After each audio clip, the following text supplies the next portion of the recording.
Hello, BookTube. I have a tag for you today, and despite the fact that I have a long backlog of tags that I have copied over and marked up and got to work on over the last few weeks, this is once again an original tag. I'm once again making a tag and tagging all the rest of you because I've been reliably informed that today is World Book Day. And that automatically got me thinking along continental lines. So I have a few questions that I hope you find interesting. The first one is, what country do you currently call home? And is it or is it not the country where you were born?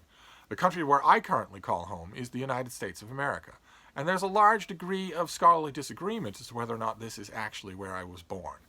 I will say most scholarly consensus is that I was born in the United States, and the disagreements in universities and colleges around the world is where in the United States I was born. There are a number of leading candidates, but there are some heretical schools that posit a foreign birthplace.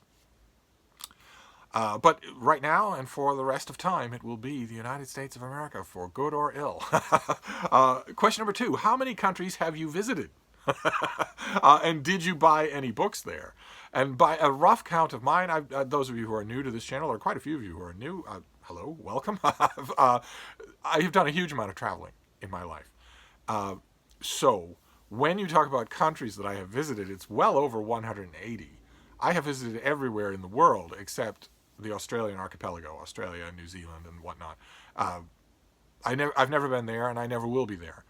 But I've been everywhere else. So if your natural response, as people's response has been for the last 30 years, is to hear what I just said and say, oh, really? Have you ever been to? If the place you're about to name is not in the Australian archipelago, the larger Australian archipelago, Australia, New Zealand, if it's not that, then my answer is yes. I have been everywhere else. I have been everywhere else, including a large number of countries that no longer exist, which is always weird. When you reach the age of 28, you can rack up countries on your list that don't exist anymore. In my own case, the Soviet Union, East and West Germany, Zanzibar, Ceylon. I've been to these places, and they don't exist anymore as countries anyway. But I'm interested to hear your tally. And let's see here. Question number 3, how well is the world represented in your own personal book collection? Is it all books from your own country? Or are there, it doesn't have to be translations, but are there plenty of books from other countries? And for my own example, my own answer would be yes, because before the whole world shut down, before the book industry stopped on a dime, I was getting lots and lots of books from translated works from other countries, translated works from vastly different cultures, and that has been true for 15 years. So even with the residue, even with books going out as often as they're coming in here at Hyde Cottage, there's still a large number on the shelf that aren't American in either origin or view, and I like that. I like that a lot. Question number 4 is, how many works in translation do you currently have? And I want you to note for this question that I'm not including canon, like the stuff on this Penguin Classic wall. I added this Penguin Classic wall, I would quadruple my answer, but I'm not including that. You probably have, I don't know, Sophocles, Homer, Alexander Dumas, Jules Verne. You probably have many copies of some canonical translated work. I'm talking about something much more recent than that. Something that shows that if you look away from, for instance, the quote-unquote school books or the canonical books to your more active, adult, modern world, not a holdover bookshelves, how many works in translation are there?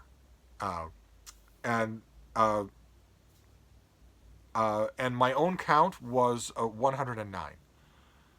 Aside from that wall would add a lot more, but without that, it's 109, which is a paltry number. But my own defense is that before the world stopped, and even now, I'm doing my best.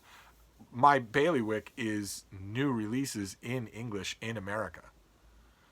And I read an enormous number of those. I read, so if this were some other kind of question, if this were a new release tag, then I would clean up. And that leaves only a certain amount of room. I mean, really, I read a lot, but I still have my limits. So 109 is my total. That could change today or this week. Then let's see here. Question number 5. Tell us some weird facts about your country. And for the United States of America, I have plenty of weird facts, of course, but we're a deeply weird country. But I thought I'd give you negative and positive weird facts. And for the negative weird facts, I would list 2 that strike a lot of observers, even from a distance, and certainly people I have known who have immigrated to America as adults notice these things right away. They are very unavoidable, these negatives. And the negatives they're twofold, but they're really 2 sides of the same coin. One being that there's an enormous number of educated adults in America. And by that I mean people who are paying their own way in the world and who have graduated at least from high school. There are an enormous number of those adults in the United States that believe things that no other educated adults anywhere in the industrialized world believe. And a large number of them. And I'm not talking here just about fundamentalist religion, although that's a topic for another time. And it might be connected to, for instance, the large number of people in the United States, educated adults who believe the world is flat, or that the moon landing was faked, or that snake people exist, or that Pizzagate is real, or any number of those things. Now, this is a corrosive effect of social media, I know, just in general, but I think it takes root in America far more often. And maybe the reason why is that I'm maybe setting the bar too high when I say educated. Maybe it's just that the education system in America has been failing badly for decades. It could be that. It could be that this is just a long-term version of a result of that. And the other negative is very much connected with the first one, and that is that in America you have vast numbers of educated adults, bill-paying, family-starting adults, who regularly on the state, local, and federal level vote directly against their self-interest. Not that they need to examine an issue in deep detail to realize that way down the line the fine print will hurt them, but I mean just flat on the surface. In the 2016 U.S. presidential election, enough Americans, a minority, but still, enough Americans voted for the candidate who was outright telling them he was going to take away their health care to get him elected president. And that happens all the time, where a candidate will say, well, yeah, your taxes are going to be higher. Well, yeah, I'm going to take away your health insurance. Well, yeah, I don't really like the environment. I'm going to pull back all of these regulations. So this clean air that you're breathing and that your kids are breathing and that your grandkids are going to breathe, you can kiss it goodbye. I don't like it. I'd rather make a profit now. And the profit's for me, by the way. It's not for you.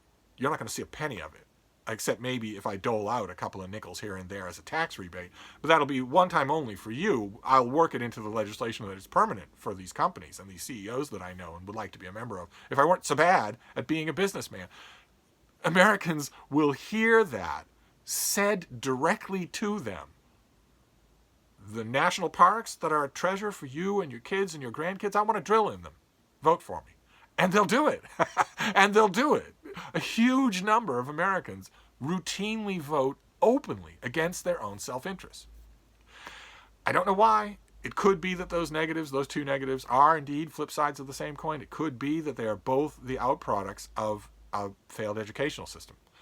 So that all of the mid-30s adults that I'm talking about in America who believe these ridiculous things and who vote in these ridiculous ways have simply never been taught to think critically. They've never been taught to think outside a bubble. They've never been taught to reflect on their own opinions. And that's the result you get. It could be. It could very well be. But there are also positive weird things in America. And one of the weird things I've noticed in America that's positive is how incredibly generous Americans are. Just amazingly so. In terms of their time, very much in terms of their money. It's a thing that tends to get overlooked, especially in the spiteful snowflake progressive left press, that when Americans hear about some sort of tragedy overseas, a gigantic earthquake in Mexico City, a gigantic tidal wave in the Philippines or whatever, they generate huge amounts of money. It's not, I mean, there are international relief funds, many of which are propped up by American money, but I'm talking about individual Americans who say, well, yeah, times are tough, and my kids' bills are going up every year, but you just got hit by the hammer of God. I'm gonna send a check for $100. You'll get Americans who will do that in the wake of every catastrophe, and I believe, I could be wrong, but I believe they do it in large numbers, and that's wonderful. And I've certainly seen it on the personal level, just in towns and cities all across America, just ordinary people who will give you a lot if you need it, if you're there and you need it, even if they don't know you. I like that. That is, I think, a characteristic of the American national character, if there is such a thing. I like it. I think it's why, if you get national politicians who are caught insider trading, for instance, or bilking the government, or double billing the government, or grifting the government, I think that's why it tends to grate against a lot of Americans, because it grates against what I consider to be a sort of natural national generosity. But anyway, I'd love to hear your own stories. And my impressions could be wrong. I've seen a lot of America, every state, and I've spent a lot of time in lots of states, so I'd like to think that I'm seeing it fairly clearly, but you never know. Could be wishful thinking. Then question number 6. Is there a work of world literature that is currently sitting on your TBR? And for me, yes, there is. There is this thing, The Florios of Sicily, by Stefania Auci, which is, it is translated by, this is translated from the Italian by Catherine Gregor. And it's a multi-generational historical novel, as far as I can tell. I had the advance copy, and it really interested me, and I didn't get to it. I dipped my toe in a bit, just because I wanted to know if I was facing a horror show of a translation. I'm not. But I want to, sit down and grapple with the whole thing with pencil. And I haven't done that yet. So it's on my immediate TBR for this weekend. And then question number 7, not a long tag. If I hadn't been for the rant in the middle, it would have been done out in 10 minutes. Is to tag other booktubers, but none from your own country. Right? We want to keep the World Book Day ball up in the air. So I want to tag Shawn the Book Maniac, who is not from my own country twice over, because he is a Canadian expat living in Japan. Also, Just Juan Reader, the Francophile Reader, Charlie Heathcote. I haven't tagged you in forever and ever. If you do tags, if you're interested, Kathy Grimm. These people who might have a different outlook on things. I'd love to hear all of your World Book Day answers. And of course, Britta. I tag Britta as well, who regularly shuttles between 2 countries that have the bad form not to be America. So there you go. That is your World Book Day tag. This is World Book Day. How are you celebrating? So I'm going to wrap this up, but I will be back. Thank you, BookTube.